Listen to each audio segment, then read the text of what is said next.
So I had planned to do a first impressions for this series, but before I knew it, I was 7 episodes in and the time had passed. So without further ado, my name's Marie, and let's talk about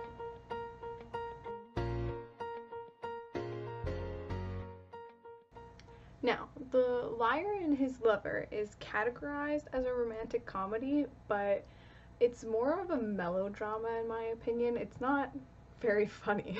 I mean, I think the funniest episode was probably the last episode, so if you're going for comedy, this isn't the show for you. Alright, so there's two main characters. The first is a famous music producer and songwriter, but he's hidden his identity from the public, so nobody knows his face.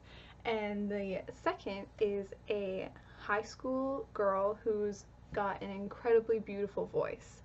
They meet in passing one day.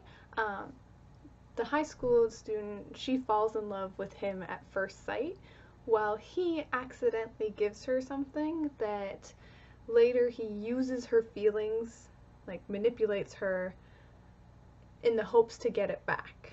A lot of the characters in this show are manipulators. They lie, they blackmail, they bargain, all to get what they want.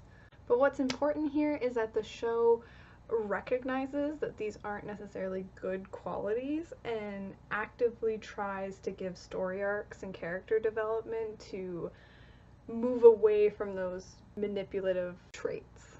I would say there's at least 10 side characters, and most of them get a surprising amount of development, except for one member of a band who I'm not really sure why he's there. Like, he doesn't really do much and he doesn't have a lot of lines.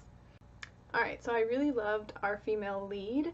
I was looking in the comments, I watched it on Drama Fever, and some people were saying that she was a little bit of annoying, but I didn't really get that from her. Like, I understood that she was still a high school student, so I kind of like cut her some slack, but she's very kind and she really sticks to her morals, which I thought was really great. Like, when she makes a promise, she sticks to it, and it was fabulous. Okay, so let's move on to the music.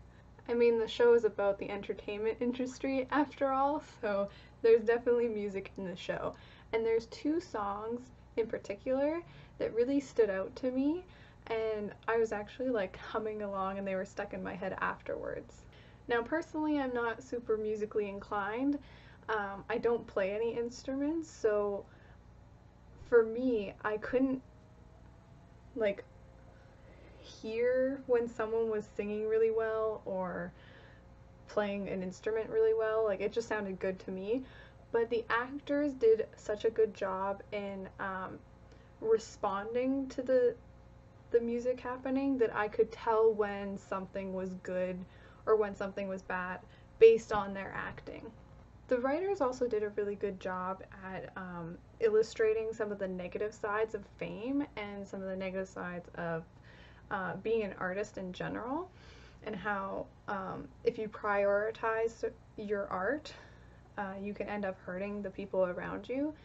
And like, so it covers things from like crazy fans to like interpersonal relationships, and it was really well done and I really enjoyed it.